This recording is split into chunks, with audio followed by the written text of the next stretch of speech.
అబ్బబ్బబ్బా వస్తున్నాను రా. 10 నిమిషాల్లో నాకు అన్నం పెట్టకపోతే నేను బయటకు వెళ్ళి ఏ హోటల్లోనే తింటాను. అమ్మా నీళ్లు పోయమ్మా. నేను భోజనం చేసే వాళ్ళకి నీకు వస్తుందా ఇది? ఒంటి మీదకి 6 ఏళ్ళు వచ్చే వెధవా, నువ్వు కొడుకోలేవా? అమ్మే వచ్చి కడగల పరా, నేను నీళ్ళు పోస్తాను. నేను పోస్తాను రారా.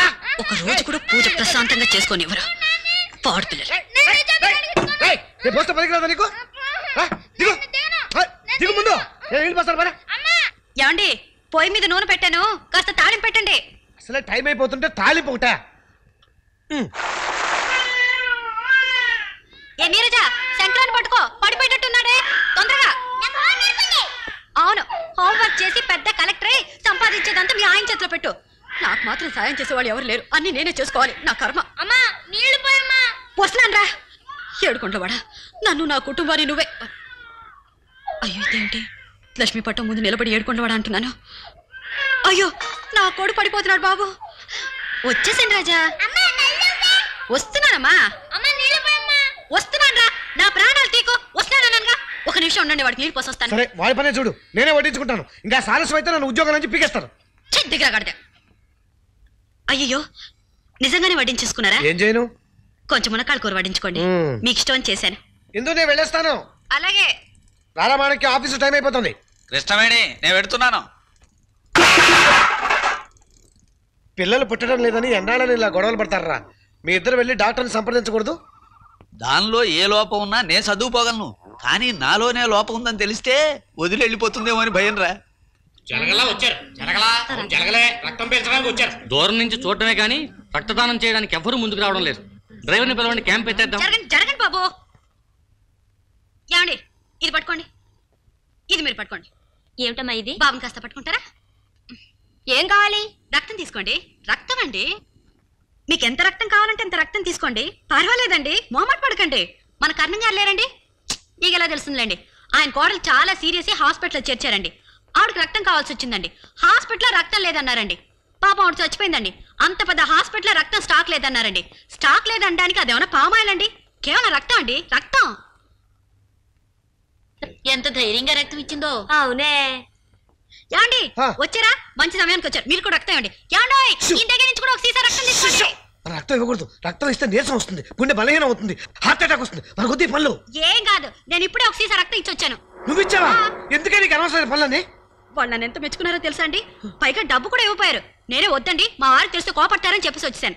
డబ్బు కూడా తీసుకోలేదా? రక్తం పోయింది, డబ్బు పోయిందా? రేయ్ రేయ్, రక్తం తీసుకుని పారిపోతున్నారా? రేయ్ వల్లాన్ వల్లాన్, రేయ్ వల్లాన్, మా డబ్బులు మాకేమంటారా? రేయ్ వల్లాన్ వల్లాన్. ఆ విధంగా గాంధారికి 9 పుత్రులు కలిగారు. పాండురాజుకి శాప ప్రభావం వల్ల కుంతీదేవిని ముట్టుకుంటే చచ్చిపోతాడు కాబట్టి కుంతీదేవికి అసలు పిల్లలు పుట్టలేదు. అయ్యో పాపం. ఏమంటే పంతులు గారు, అంత పెద్ద పుస్తకంలో పిల్లలు లేని వాళ్ళ కథలు తప్ప మరేం లేవా చెప్పడానికి? అబ్బ మీరు ఊరుకోండి. పంతులు గారు మీరు చదవండి. అప్పుడు పాండురాజు అనుమతి తీసుకుని యమధర్మరాజుని ప్రార్థించి ధర్మరాజుని, వాయుదేవుణ్ణి ప్రార్థించి భీమసేనుణ్ణి, ఇంద్రుని ప్రార్థించి అర్జునుడిని కన్నది కుంతి. అలా కనడం తప్పు కాదంటారా? పిచ్చి తల్లి, అలా చెయ్యబట్టే ఆవిడ మహాపతివ్రతయింది. చాలే ఊరుకోవా. ఆ కాలంలో కాబట్టి చెల్లిపోయింది, ఈ కాలంలో చేస్తే చప్పుచ్చు కొడతారు. ఎంత మంచి మనసో పాండురాజుది. పొందితే అలాంటి భర్తనే పొందాలి. అంటే అంటే ఏమిటే నీ ఉద్దేశం? నేను పాండురాజులాగా చూస్తూ ఊరుకుంటే ఇంటికి వచ్చిన వాడిని అలా ప్రార్థించి ఒక్కోడిని కనేద్దామనే? రే పంతులు, మర్యాదగా ఇక్కడి నుంచి వెళ్ళిపో, లేకపోతే నీకు ఖర్చనం పెట్టించేస్తాను. మళ్ళీ నన్ను ఎందుకు ఇక్కడ తీసుకొచ్చారు? ఇంకొక క్షణం కూడా నేను ఇక్కడ ఉండను. ఈ ఇంట్లో అడుగు పెట్టిన పాపానికి నానా మాటలు పడ్డాను. నన్ను చావనివ్వండి. అంత మాట అనకమ్మా, నా వల్లే పొరపాటు జరిగింది. చెయ్యాల్సిందంతా చేసి ఇప్పుడు పొరపాటు అంటారు ఏమిటండి? నేను మీకేం ద్రోహం చేశానని నా జీవితాన్ని సర్వనాశనం చేశారు. అసలు 60 ఏళ్ళు ముసలాన్ని బ్రతికితేనే చేస్తేనే ఆయన బ్రతికించడం కోసం అభం శుభం తెలియని 3 బిడ్డల తల్లిని బ్రతికుండగానే చంపేశారు.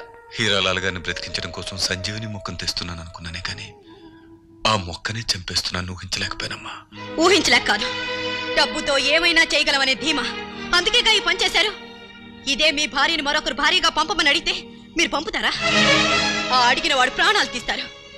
ఎందుకంటే మీకు డబ్బు ఉంది కనుక. ఆ డబ్బుతోనేగా నా భర్తని కొనేశారు. నేను బ్రతికుండగానే నన్ను సచ్చిన వాళ్ళలో జమ చేయించారు. నా జీవితాన్ని చావు బ్రతుకు కానీ అయోమయ స్థితిలో పడేశారు. ఇప్పుడు నా భర్తకి నేను అక్కర్లేదు, నా పిల్లలకి నేను అక్కర్లేదు, నా వాళ్ళు ఎవరికి నేను అక్కర్లేదు. అసలు నేను ఎందుకోసం బ్రతకాలి, ఎవరి కోసం బ్రతకాలి?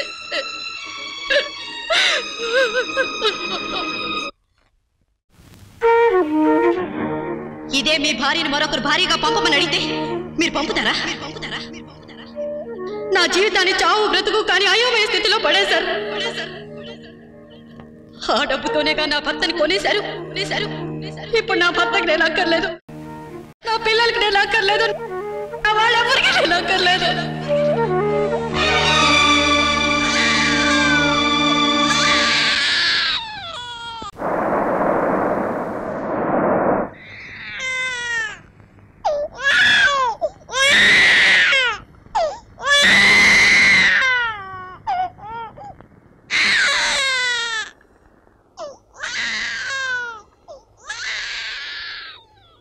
ఇందుమతికి నువ్వన్న ప్రతి మాట నిజం. నీ జీవితాన్ని నేను సర్వనాశనం చేశాను. అయితే ఆ విషయం నేను గ్రహించే వేళకి పరిస్థితి చేయి దాటిపోయింది. ఇందులో నా అవివేకమే కానీ అమానుషత్వం లేదని నువ్వు నమ్మితే చాలు. నీ జీవితం చక్కబడాలని నా కోరిక. అందుకు నాకు ఒకే దారి కనిపిస్తోంది. ఆ దారే నిన్ను శివరాం దగ్గరికి చేరుస్తుందని నా ఆశ. అందుకే నేను ఈ నిర్ణయం తీసుకున్నాను. ఇట్లో నీ అన్న.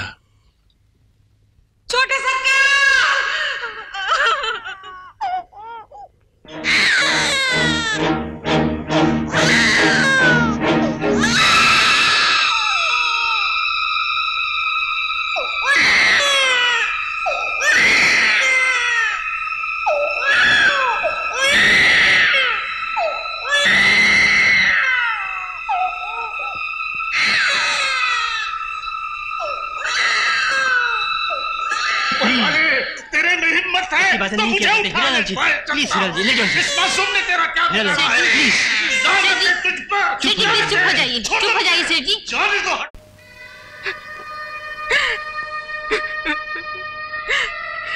ईश्वर, ये तुमने क्या किया? ये तुमने क्या किया?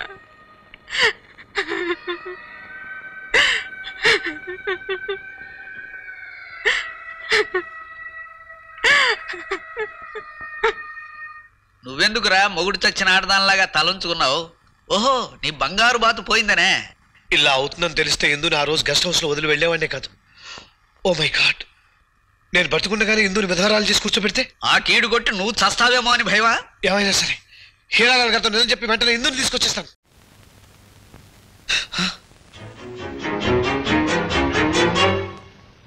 ఏమిటి ఇందు, నేను ఈ ఘోరాన్ని చూడలేను.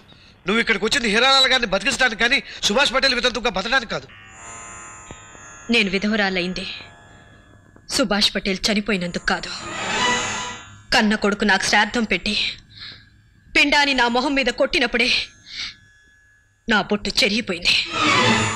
ప్రేమ పటేల్గా నీ పాత్ర అతని పడగ్గది వరకు వెళ్ళిందా అని మీరు అడిగినప్పుడే నా బ్రతుకులోని పచ్చదనం ఎండిపోయింది. అగ్ని సాక్షిగా తాళి కట్టిన భర్తే వేరే ఇల్లు తీసుకుని ఉంచుకుంటానన్నప్పుడే నా తాళి తెగిపోయింది. అప్పుడే నేను వితంతునయ్యాను. ఇప్పుడొచ్చింది ఈ తెల్ల చీర మాత్రమే. నేను తప్పే చేశాను ఇందు, అందుకని ఇంత ఘోరమైన శిక్ష విధిస్తావా? నో, నేను హీరాలాల్ గారితో నిజం చెప్పేసి నేను నా వెంట తీసుకెళ్ళిపోతాను. రా ఇందు. మీ ఇందు ఎప్పుడో చనిపోయిందండి. ఇక ఇందుతో మీకు పని లేదు. మీ బిడ్డలకి ఇందు అవసరం లేదు. కానీ చావు బ్రతుకుల్లో ఉన్న హీరాలాల్ గారికి నిండు నూరేళ్లు బ్రతకాల్సిన ఆవిటి పిల్లకు ఈ ప్రేమ పటేల్ అవసరం. నీ నిర్ణయాన్ని మార్చుకోలేవా ఇందు? శివరాము ఉంపుడుగత్తిగా బ్రతకడం కన్నా దేవుడు లాంటి ఆ సుభాష్ పటేల్ వితంతుగా బ్రతకడమే నా గౌరవం. मेम साहब, आपसे मिलने के लिए मेयर साहब की बीवी आई हैं। ఈ ఆవేశంలో ఇప్పుడు నేనేం చెప్పినా అర్థం చేసుకోలేవు. నువ్వు ప్రశాంతంగా ఉన్నప్పుడు నేను మళ్ళీ వచ్చి మాట్లాడతాను. వస్తాను. వద్దు, దయచేసి ఇంకెప్పుడు ఇక్కడికి రావద్దు.